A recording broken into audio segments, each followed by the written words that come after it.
बिस्मिल्लाहिर्रहमानिर्रहीम। अस्सलामु अलैकुम दोस्तों, अल्लाहुम्मा सल्ली अला मुहम्मद व आले मुहम्मद। दोस्तों चलते हैं आज की वीडियो की जानिब।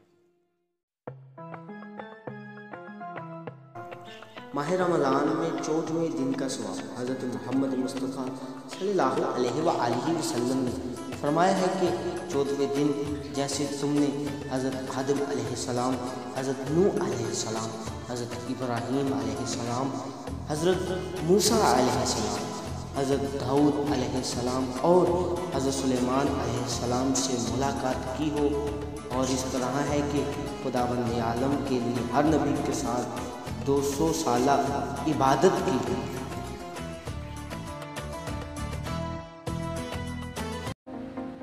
तमाम देखने वालों से गुजारिश है, अगर आपको ये वीडियो अच्छी लगी तो बराए मेहरबानी इस चैनल को सब्सक्राइब करें, इस वीडियो को लाइक करें, शेयर करें और कमेंट करें।